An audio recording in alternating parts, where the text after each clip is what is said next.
Hello everyone, welcome! Today's video is something a little bit different, for me at least. I've been on YouTube for a decade, and I always try to keep my videos very light and positive. The majority of my videos are product reviews, makeup tutorials, tips and tricks I've learned over my almost 30 years in the beauty industry.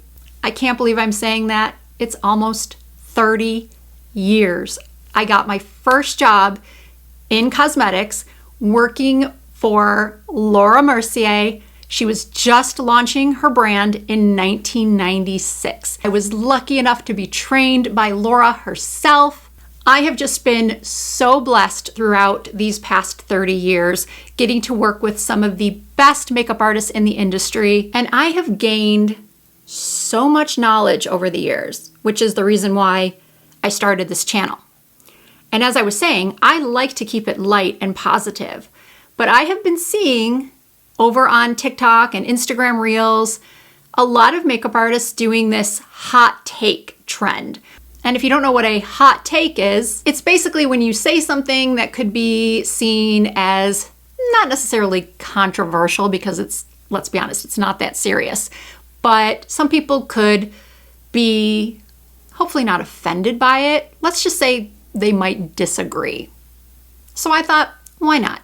I can keep this light-ish, as light as one can keep it and as positive as one can keep it when giving their hot takes. But these are things that I would tell my best friend or a family member. And they would ask me, well, what do you think of this product? Or what do you think of this thing I heard on social media? What I'm going to tell you today is what I would say to my best friends and family members. Hot take number one: makeup is not magic. I cannot tell you how many times I would have a mother of the bride in my chair or a grandma of the bride in my chair, and the first thing they would say to me is, can you get rid of these bags underneath my eyes? Or can you make my neck look more lifted? Or can you make all my wrinkles disappear? And you would think they can't be serious. Sometimes they are. I have had clients in my chair, and I've heard from many other makeup artists that this has happened to them as well. The client will be given their hand mirror, they look, they pause, and they go like this, and they go like this, and they go like this, and they go like this, and they'll say, in all seriousness, you can still see my wrinkles. You can still see these bags. And the only thing you can do as a makeup artist is say, unfortunately, there have not been any products developed just yet that can be applied topically to erase your wrinkles or to make under eye bags just disappear. Of course, there are things that a makeup artist can do to minimize how apparent or how obvious those things are on a face, but we cannot erase them. We cannot get rid of fat pads under the eyes. And I actually get that question quite often, even now, from viewers. I will get an email or a DM from someone asking me what they can do about their under eye bags, that they're very severe and they hate them. And the honest answer is surgery. So when I say makeup artists aren't magicians, we're also not plastic surgeons. There are just certain things that are beyond the limits of what we can do with products. Again, we can play with shadows and light to minimize the appearance, but when I am asked these questions, especially about under eye bags, people will say, how do I get rid of them? And sure, I could attempt to recommend some really expensive eye cream or eye depuffing product, but you're not going to be happy with it. And I realize not everyone can afford surgery or not everyone wants surgery, but that's the honest truth. Moving on to more truth. I really dislike lash extensions. I'm a lash lover. If you watch my videos regularly, this is something you know. There was a time that I created my own lash styles in collaboration with a very popular brush brand. I've been wearing false lashes for the past 20 years. I can put them on super quickly. I don't have any issues with them lifting off at the end of the night. I'm a professional, so that should be the case, right? So I understand why people would want to go get lash extensions. And a few years ago, my sister called me up and she asked me about lash extensions. She really wanted to get them. Like a lot of women, they feel like they just look prettier and more feminine with lashes, and I agree. And I also would love to wake up with my lashes looking like this. At the moment, I just have some corner lashes on, but you get the point. However, I had seen at the time, and I still today hear and see so many horror stories from people who loved their lash extensions for the first year or two that they had them, but when they ultimately took them off, had them removed, their natural lashes were ruined. I have seen some people that have really stood by and supported lash extensions and said, I don't care, I love them, my lashes are fine, they're not ruined, they're not gonna be ruined. And you know how some people can be. They really stand by their convictions. They love their lashes. There's nobody that's gonna tell them not to get them.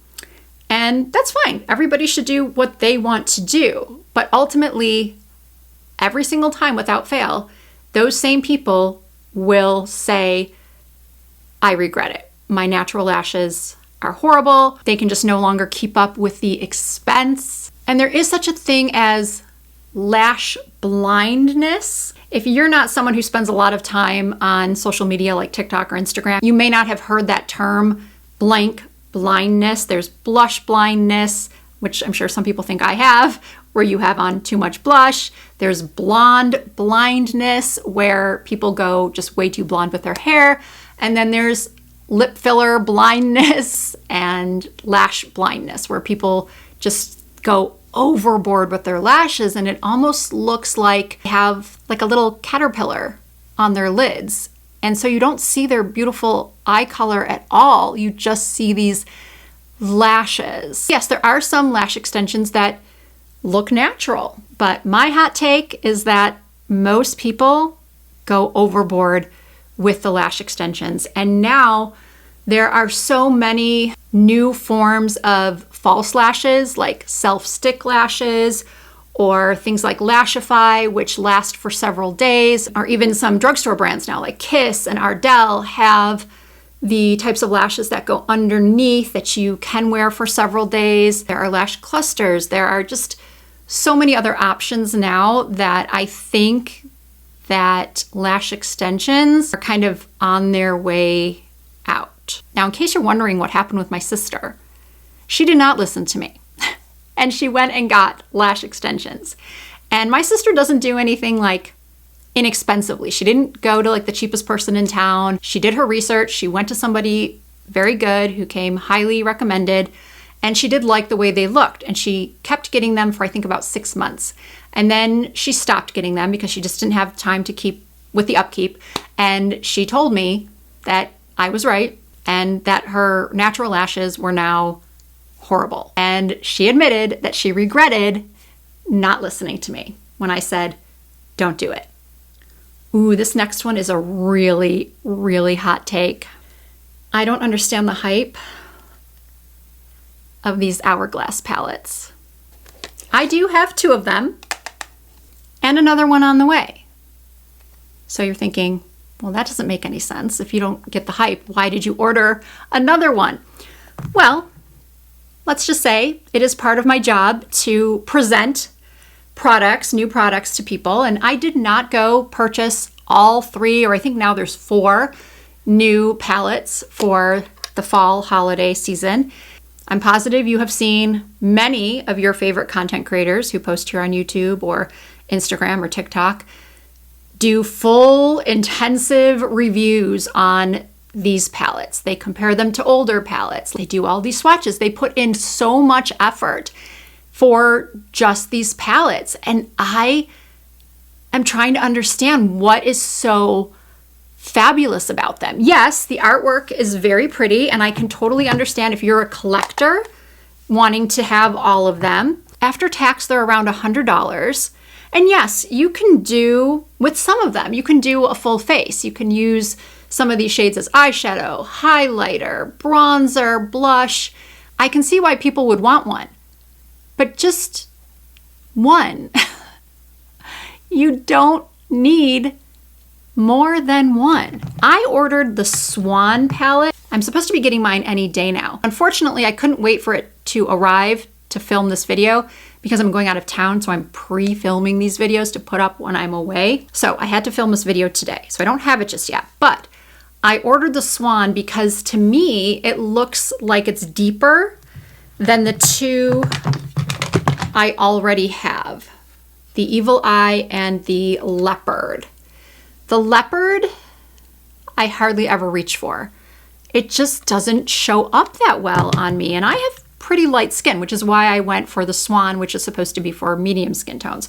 This one is definitely a little bit deeper, but honestly, the two bronzer shades don't do much for me at all, and I find the pans to be too small. When I use bronzer, where's my brush? I like to use a big fluffy brush, and unfortunately, with how tiny these pans are, I have to be careful that I'm not picking up the blush shades. Now, it wouldn't be the worst thing to pick up a little pink because a lot of people do tan with a little rosiness, but I just don't find myself reaching for this when it comes to bronzer. Personally, I like a big bronzer, a big pan of bronzer. And clearly I'm in the minority because people love these things. I guess you could say I really like them too, but I don't understand why they get as much hype as they do. And I don't think, as I said earlier, you really need more than one. Don't feel pressured to buy the newest ones, unless of course you just happen to be a collector or a beauty YouTuber. My next hot take. You can wear a lot of makeup as an older woman. You can wear powder as an older woman.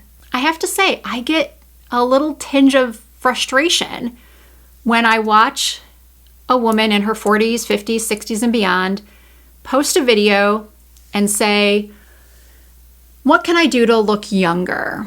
What can I do with my makeup to look younger? And I don't want to sound hypocritical because I have videos talking about makeup tips to help you look younger.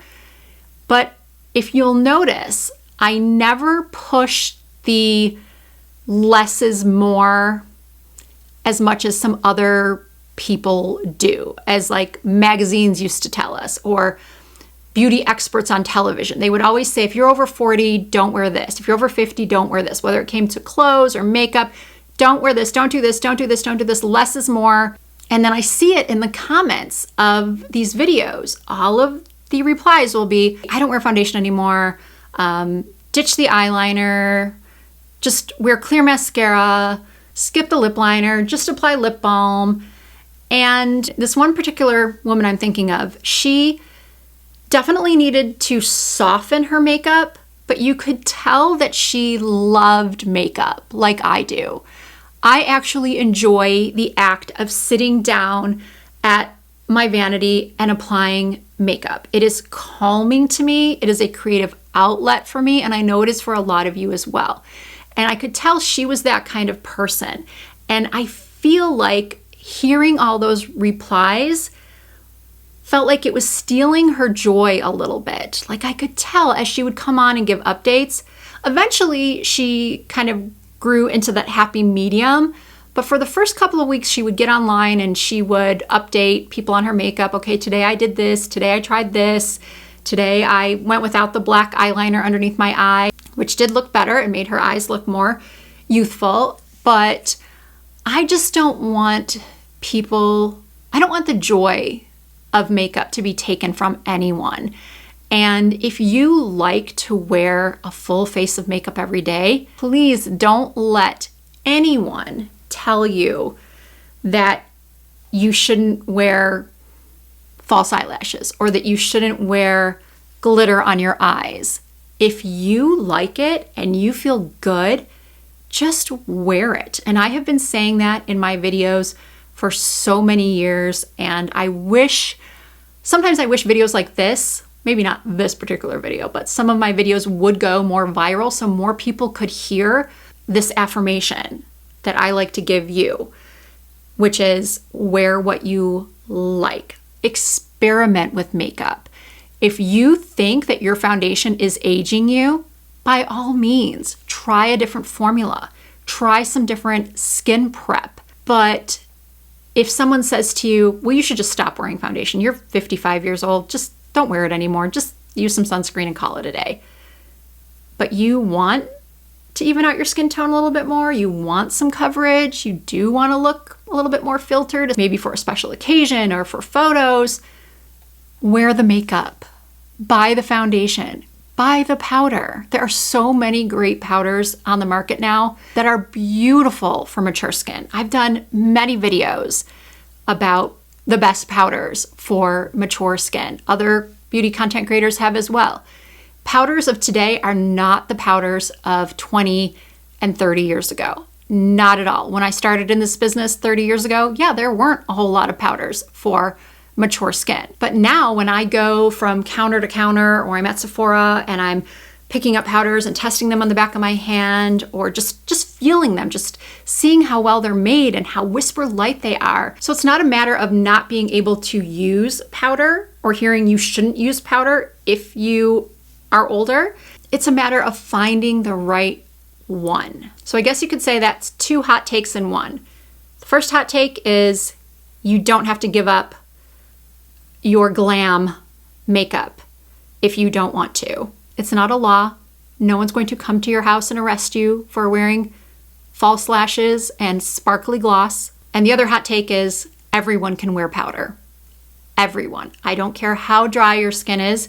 There is a powder that you can dust on that is going to smooth everything out, that's going to keep your makeup on longer, even if you are just using some sort of tinted moisturizer, concealer. The bare minimum, a light dusting of powder is going to help keep everything on and help your skin look more radiant and diffused.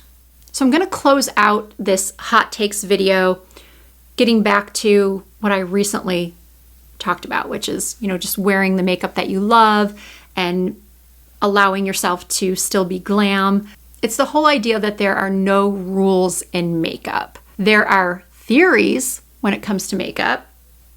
Getting back to when I would have clients in my chair, a lot of times they would say, well, I have green eyes, so I was told that I should only wear purple eyeshadow. Or I have blue eyes, so I was told that I should only wear bronze or warm tones. And sometimes people hear that and they stick to it. Like, that is the rule. I have blue eyes. I have to wear coppers and bronzes, peaches. You can wear those things. And you may feel like those shades do accentuate your eyes, or maybe you feel like you do look the best in those tones. But what I want you to do is keep in mind the next time you are at Sephora, or maybe you're getting your makeup done at a department store, if the person doing your makeup says, you should always do this, or you can only do this, not you should always, because there are certain things you should always do, like wear moisturizer. But don't let anybody tell you there are things that you cannot ever do, because makeup is all about experimentation. And remember my words, there are no rules. And actually, it's not my words. The reason why I am so adamant about that is because of my training with Bobbi Brown. After I worked for Laura, I trained with Bobbi Brown, and she is the one who drilled that into my brain and everyone else that worked for her in the 90s. So I do hope you enjoyed this little bit of a different video from me, my hot takes as a beauty industry pro for almost 30 years now. Still can't believe it. Please give the video a thumbs up if you enjoyed it. Also, if you are not already subscribed to my channel, I hope that you will consider doing so. I do upload new videos at least twice per week. You can also find more content from me over on Instagram and TikTok and Facebook. My username is the same on every platform. It's Risa Does Makeup. Thank you all so much for watching. I hope to see you in my next video.